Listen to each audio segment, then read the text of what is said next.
But Peg was looking at Clayton. She, who always seemed pale and silky, and assenting, but hard to follow as a watermark in fine paper, looked dried out, chalky, her outlines fixed and steady, helpless, unapologetic pain. "No," said Clayton. Not you." Robert told him he was going for a walk. When he got outside, he saw that Clayton was right. There were cars nosing along the street, turning at the end, nosing their way back again, getting a look. Inside those cars were just the same people, probably the very same people he had been talking to during the afternoon. But now they seemed joined to their cars, making some new of kind of a monster that came poking around in a brutally curious way. To avoid them, he went down a short dead end street that branched off theirs. No houses had ever been built on this street, so it was not plowed, but the snow was hard and easy to walk on. He didn't notice how easy it was to walk on until he realized that he had gone beyond the end of the street and up a slope, which was not slope of land at all, but a drift of snow. The drift neatly covered the fence that usually separated the street from the field. He had walked over the fence without knowing what he was doing. The snow was hard. He walked here and there, testing. The crust took his weight without a whisper of a crack. It was the same everywhere. You could walk over the snowy fields as if you were walking on cement. This morning, looking at the snow, hadn't he thought of marble? But this paving was not flat. It rose and dipped in a way that had not much to do with the contours of the ground underneath. The snow created its own landscape, which was sweeping in a grand and arbitrary style. Instead of walking around on the plowed streets of town, he could walk over the fields. He could cut across the diner on the highway, which stayed open until midnight. He could have a cup of coffee there, turn around, and walk home. One night, about 6 months before Robert married Peg, he and Lee were sitting drinking in his apartment. They were having an argument about whether it was permissible or sickening to have your family initial on your silverware. All of a sudden, the argument split open. Robert couldn't remember how, but it split open, and they found themselves saying the cruelest things to each other that they could imagine. Their voices changed from the raised pitch and speed of argument, and they spoke quietly with a subtle loathing. "You always make me think of a dog. You always make me think one of those dogs that push you on people and paw them with their big disgusting tongues hanging out. You're so eager. All your friendliness and eagerness. That's really aggression.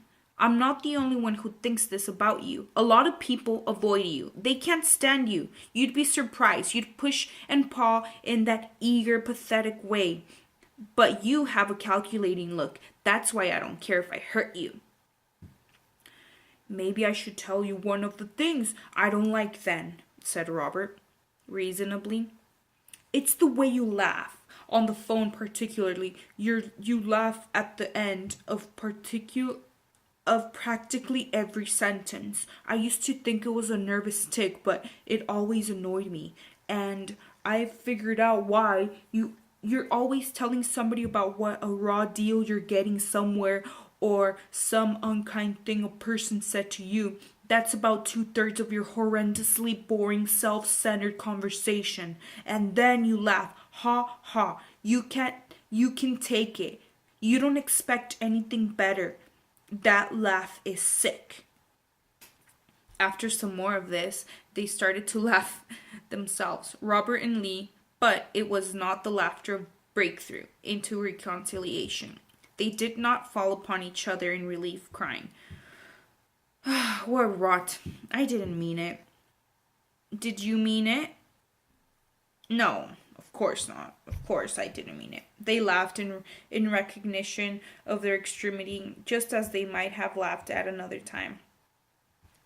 In the middle of quite different, astoundingly tender declarations, they trembled with murderous pleasure, with the excitement of saying what could never be retracted. They exulted in wounds inflicted, but also in wounds received, and one or the other said at some point, "This is the first time we've spoken the truth since we've known each other."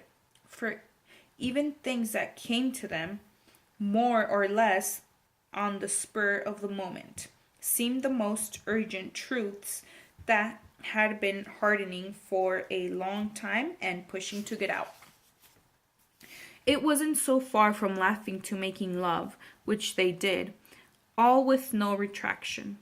Robert made barking noises, as a dog should, and nuzzled Lee in a bruising way, snapping with real appetite at her flesh. Afterward, they were enormously and finally sick of each other, but no longer disposed to blame. "There are things I just absolutely and entirely want to forget about," Robert had told Peg.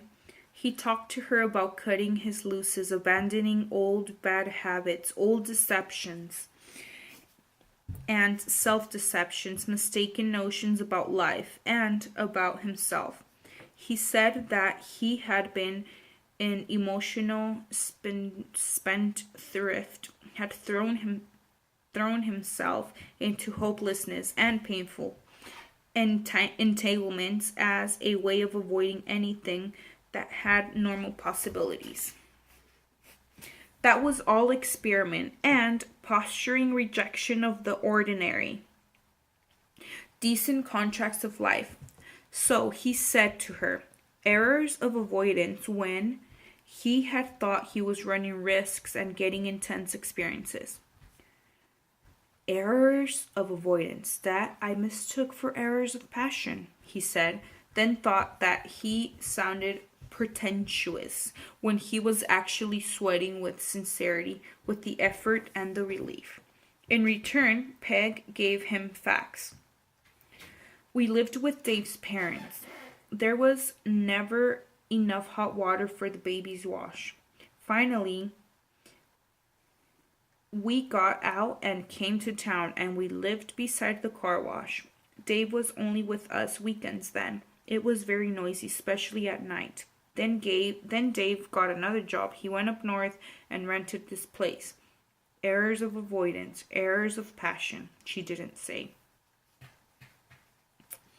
Dave had a kidney problem when he was little, and he was out of school a whole winter. He read a book about the Arctic. It was probably the only book he ever read that he didn't have to. Anyway, he always dreamed about it. He wanted to go there, so finally he did. A man doesn't just drive farther and farther away in his trucks until he disappears from his wife's view. Not even if he has always dreamed of the Arctic, things happen before he goes. Marriage knots aren't going to slip apart painlessly with the pull of distance. There's got to be some wrenching and slashing, but she didn't say, and he didn't ask or even think much about it till now.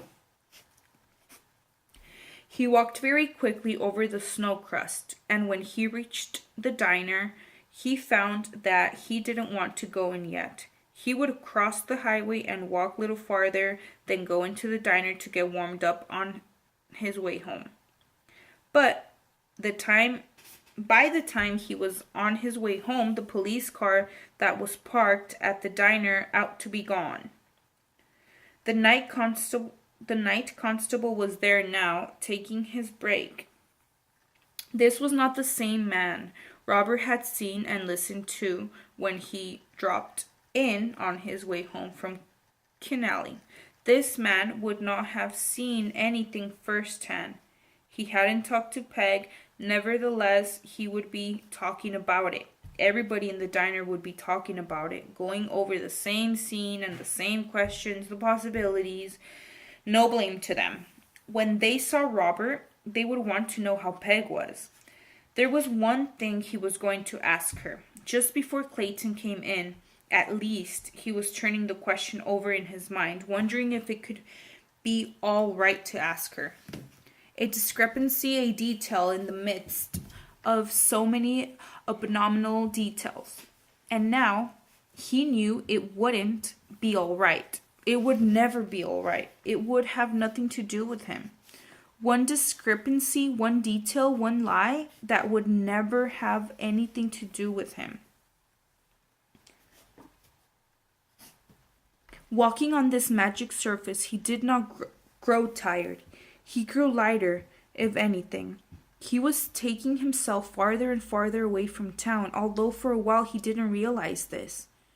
In the clear air, the lights of Gilmore were so bright they seemed only half a field away, instead of a half a mile away. Then a mile and a half, then 2 miles. Very fine flakes of snow, fine as dust, and glittering, lay on the crust that held him. There was a glitter too around the branches of the trees and bushes that he was getting closer to. It wasn't like the casing around twigs and delicate branches that an ice storm leaves. It was as if the wood itself had altered and began to sparkle. This is the very weather in which noses and fingers are frozen, but nothing felt cold. He was getting quite close to a large woodlot. He was crossing a long slanting shelf on snow, with the trees ahead and to one side of him. Over there, to the side. Something caught his eyes. There was a new kind of glitter under the trees, a congestion of shapes, with black holes in them, and unmatched arms or petals reaching up to the lower branches of the trees. He headed toward these shapes. But whatever they were did not become clear. They did not look like anything he knew. They did not look like anything except perhaps a bit like armed giants half collapsed, frozen in combat, or like the jumbled towers of a crazy small-scale city. A space-age, small-scale city. He kept waiting for an explanation and not getting one until he got very close. He was so close he could almost have touched one of these monstrosities before he saw that they were just old cars and trucks, and even a school bus that had been pushed in under the trees and left. Some were completely overturned, and some were tipped over one another at odd angles. They were partly filled, partly covered with snow. The black holes were their gutted insides. Twisted bits of chrome, fragments of headlights were glittering. He thought of himself telling Peg about this, how close he had to get before he saw that what amazed him and bewildered him so was nothing but old wrecks, and how he then felt disappointed, but also like laughing. They needed some new thing to talk about.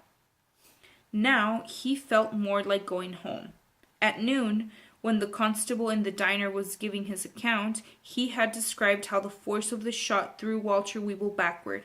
It blasted him part ways out of the room. His head was laying out in the hall.